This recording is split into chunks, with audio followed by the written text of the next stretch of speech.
99. Are you in the clear? Unit 99 to KMA 907. Unit 99, Sergeant Meredith, 909, in service, on the air.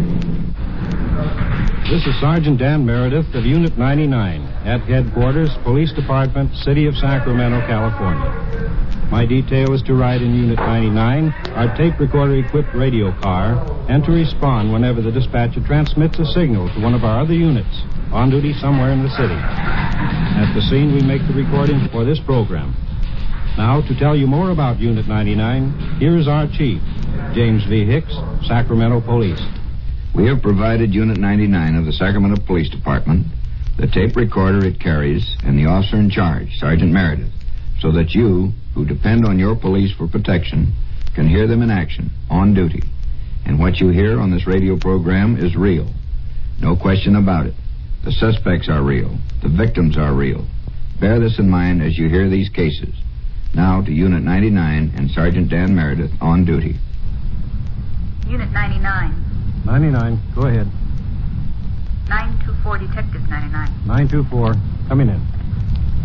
KMA 907.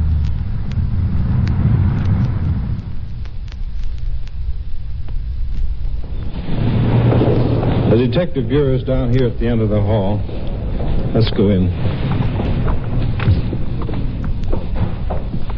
Hi, Dan. What's doing? Hi, Sosky. I just got a 924 to come up here to the detective bureau. Understand you and Mahanovich might have something. What is it? Yeah, I think it was on the 4th, Saturday, or the 5th of April, we received a call from the victim stating to the effect that she had received a threatening letter. You have that letter that was written? Yeah. The letter states, "Have you got fire insurance?" I asked one of the kitchen help for a sandwich, and he ignored me. That little item will cost you $315 in 5 and 10s. A little kerosene or gasoline spread around the back door with paper and soaked rags should demolish that little lunchroom. Of course, you can avoid all this needless loss and confusion by getting this money and putting it in a small paper bag, and simply place the bag with the money in it on the floor of the public phone booth, adjacent to your place of business. I will look for it at 8 a.m. If it isn't there before or after 8, that will mean fire and disaster. If you aren't foolish, you will complete this transaction, let's say Tuesday, April 9, 1957. After receiving this letter and talking with the victim, what did you proceed to do? Well, we proceeded to get some money. Matter of fact, Steve, or not money, but paper. Steve cut up some newspaper. Your partner? Yeah, my partner. And he placed it in a paper bag, and then he took it out to the victim and gave her instructions as to comply with the stipulations of this letter. And about 7:45 this morning, we were, my partner and I, Steve, were parked under the municipal parking lot, which is just north of this business establishment. And we observed this gentleman initially on the corner of 10th and I Street. And then he started going east and toward the Pantry Restaurant. And as he got right close to the telephone booth, he took a long look into the interior of the phone booth, and about that time I was ready to jump out of the car. And Steve says, "Hey, wait a minute." He says, "Take it easy." He says, "He hasn't gone in there yet." And about the time he said that, the fellow proceeded to go east on I Street, and we observed him until he got to 11th and I, and he made a right turn on 11th and went south and out of our sight. And then in about 5 or 10 minutes expired, and Steve says, "Say, that same fellow there, you were ready to jump out of the car a short time ago, is back there on the corner." And sure enough, he came up slowly, and about the time he got to the telephone booth again, why, he opened the door suddenly and snatched the paper bag, and he started walking in a normal fashion, I would say. Wouldn't you, Steve? Yes, it wasn't too rapid, no. Yeah, he started walking in a southwesterly direction through the Standard Station parking lot that's directly on the corner there of 10th and I Street. And in the meantime, he put the paper bag in his left side pocket of his jacket. And about that time, we were out to the car and up on him, and he looked around and says, what was that comment he made, Steve? Where'd you guys come from? This was the first comment he made. Yeah. Did he offer any resistance? No, he didn't at all. He was very cooperative up to this point. We intend to take and interrogate him as to some of the aspects of this. And Where is he now? he's on the 3rd floor. We're just in the process of booking him for extortion. Sir, do you understand in connection with this matter your constitutional rights? Oh, yes. Now, in connection with this extortion letter, could you tell us about the time that you wrote this letter, or about the first time this thought entered your mind in obtaining some money from these people through this manner? Well, I'd say about Wednesday or Thursday. I asked this fellow for a sandwich, and he turned me down. He didn't turn me down for me. He just ignored me. Why, I got burned up about it. Were you actually going to carry this threat through? No, of course not. I mean, too much. Tell you one thing, there's gas stations all around there. No, I'd never think of doing it. You ever in the past done this sort of a thing before? Well, no, I've written about it, but I never did it, what you call the accomplished fact. I tried to extort money twice already. Well, did you get anything on these previous occasions? No, sir. Well, how many times was that? Was it one time previous to this, or 2 times, or could you explain a little bit, go in detail? Yeah, of course. One time I was up in Portland, Oregon. I tried to get $500, and I got locked up. I got 1 year out of that. And then in Frisco, I got tried to get $5,000. That was a federal beef, and I got 2 years. When you put the bag in your pocket, did you think that your act was successful? I certainly did. The you fellows appeared there. Were you concerned about whether or not the party that you wrote the letter to, whether or not they would notify the police? Well, of course, but that's just something you got to take, you know. But I looked all around. I didn't see anybody, so I figured nothing to it. Matter of fact, when I walked through that Standard Station, I thought I was in. You know, it seems kind of strange to me as to why you would pick the telephone booth to have the person place the money in. Well, I'll tell you, that's quite simple. I figured that the hour is 8 o'clock, and I figured there wouldn't be nobody messing around calling up. And I'd passed that phone booth, that particular place, quite a number of times. It was always vacant. Matter of fact, I tried to tap the slot a few times. There was a straight dime in there, and there was nothing in there. Now, in connection with this extortion, it seems to me as though you had an occasion to attempt it 3 times. And on each occasion, you haven't succeeded. Do you think you're going to change your avocation this time, or are you going to discontinue crime entirely? Well, I don't know about discontinuing trying, because it's hard to get a job, but I'm definitely going to quit the extortion. The apprehension of this extortionist was not what you would call a difficult or puzzling case. The man was a bungling criminal with a record of failure in 2 previous extortion attempts. His latest arrest, if nothing else, persuaded him that he was in the wrong line. And while he is not convinced that crime does not pay, he, very definitely, is giving up extortion. Unit 4. 211 at 12th Avenue and Franklin Boulevard. Service station. No details yet. Check 4, 12th Avenue, Franklin Boulevard. Just had a stick-up on Franklin Boulevard. Unit 4 has been dispatched on the call. We'll cover it.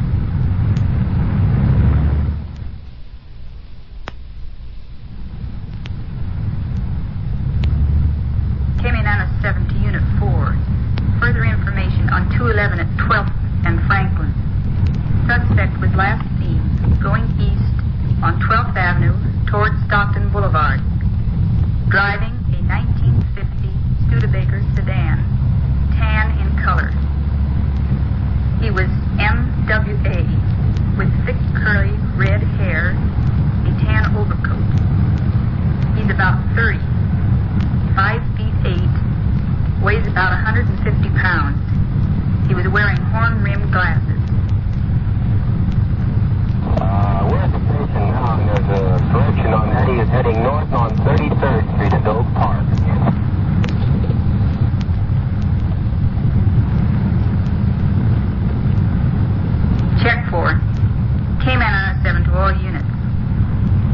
information on 211 at 12th and Franklin. Culprit was last seen going north on 33rd Street to Oak Park.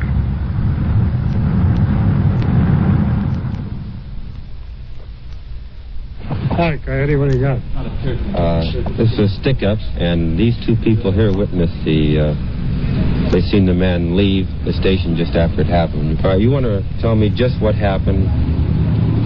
Well, as we were approaching the intersection here at 12th Avenue and Franklin Boulevard, we spotted this man running out of the service station to his car over here that was, the door on the driver's side was open and the lights were on.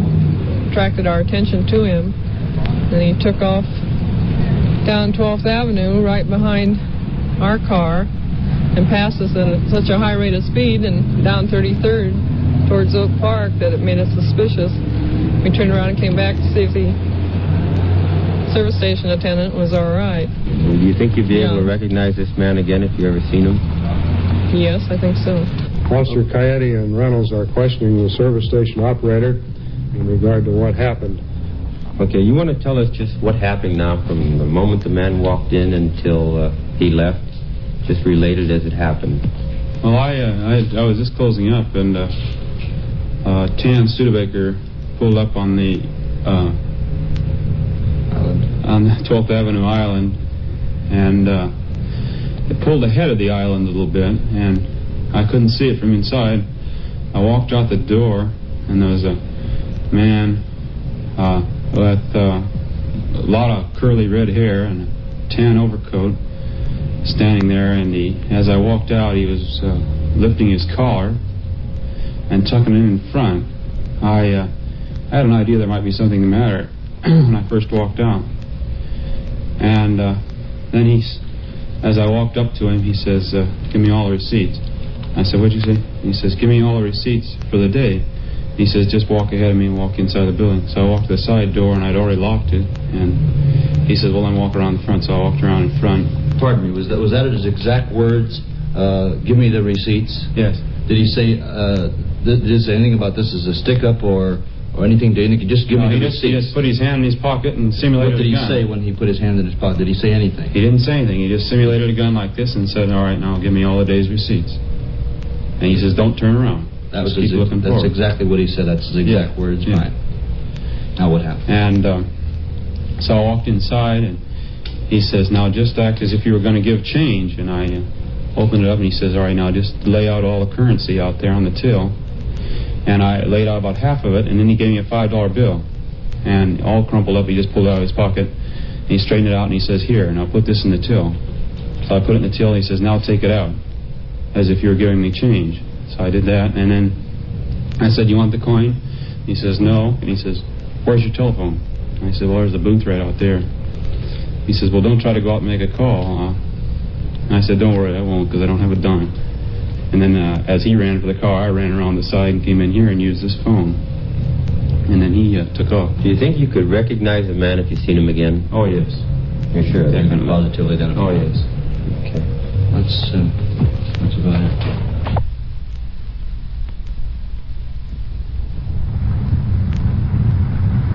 Unit 4, Units 268-284, 940 at 35th and 4th Avenue.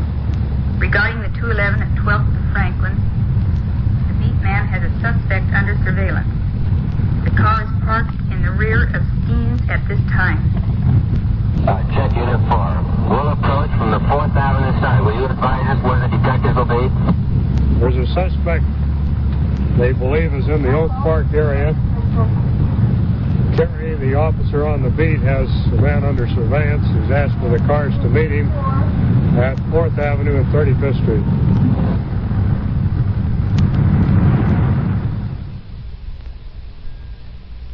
Unit 4 has come in from the back of the bar. One of the officers is running around the back. Two of the officers are standing in front. Let's get out and see what it is.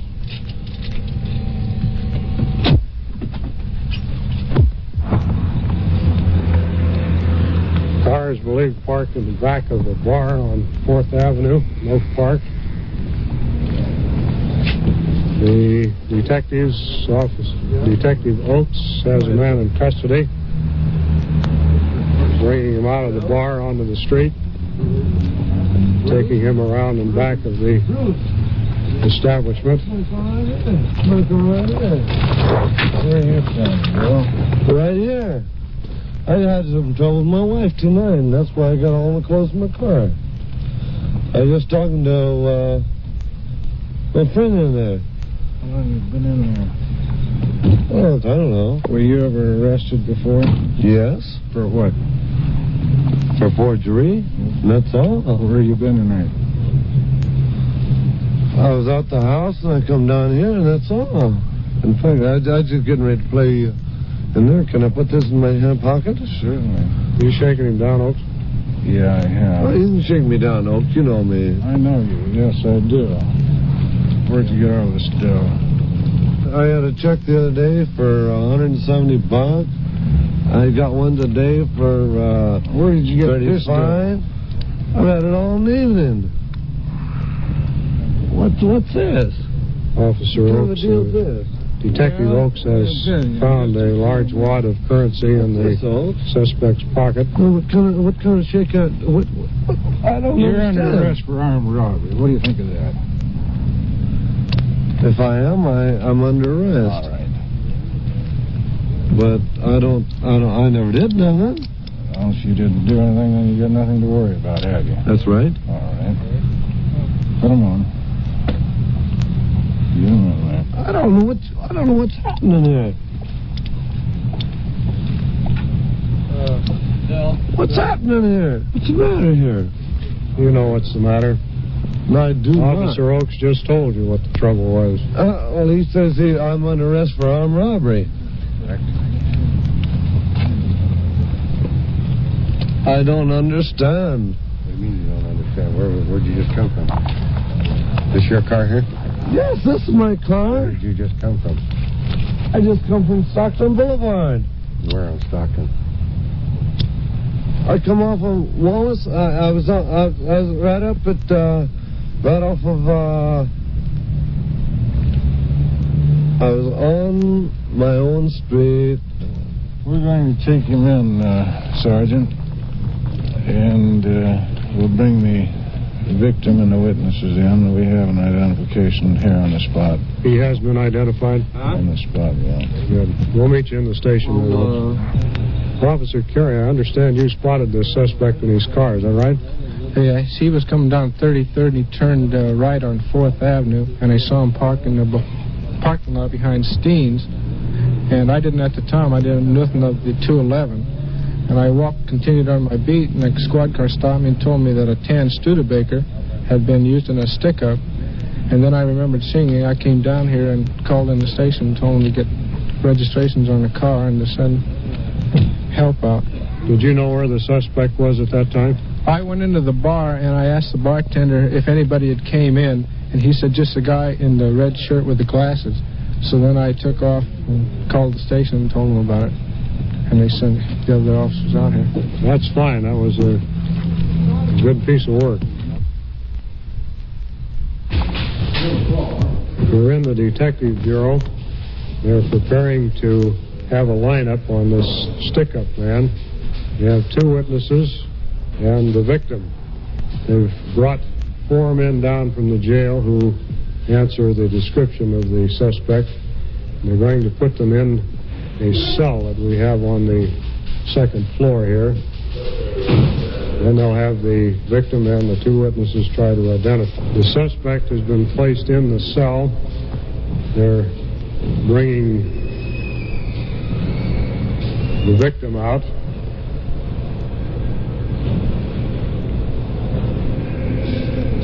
He's going in now and see if he can identify the man. That window here. They can't see you. It's a one-way glass. I want anybody to face this way or talk or anything while I speak up. That's him. Which one now? The one with the red shirt. On the red shirt. What order in line is he? He's the 3rd one from the end. 3rd one from the left? Yeah. Okay. 3rd one from the left as we face them. Yeah. Got a bushy hair. All right, come on in here, sit down.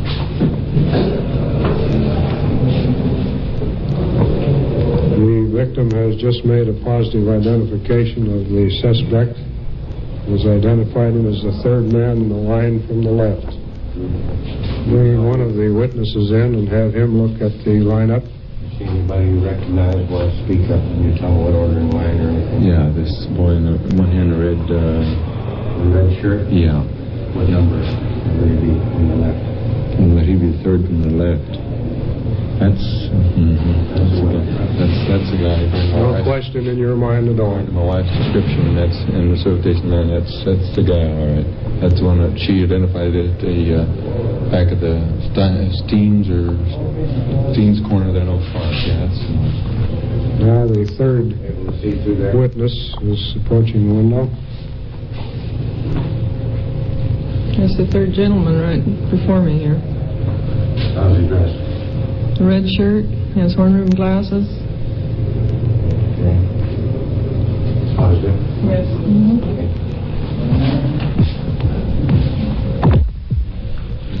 Detective Rellis has just finished the lineup. You want to tell us what happened? Well, the usual procedure would bring 4 or 5 persons down with them, place them in a lineup. Persons of similar height and description.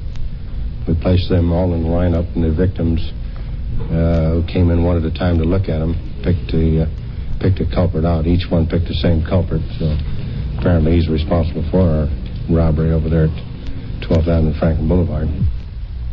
The arrest of this hold-up suspect resulted from alertness by both citizens and police. The description of the getaway car led directly to the arrest. Although this man was picked out of a lineup by 2 witnesses and the hold-up victim, he continues to deny his guilt and is awaiting trial for armed robbery. This is Unit 99, presented in cooperation with station KFBK in Sacramento, California. These on-the-scene tape recordings were provided by the Sacramento Police Department and were made on duty by Sergeant Dan Meredith in Unit 99. Your host is Chief James V. Hicks of the Sacramento Police Department. KMA 907, Sacramento Police. Unit 99, are you in the clear? Unit 99 to KMA 907. Unit 99, Sergeant Meredith, 909, in service, on the air.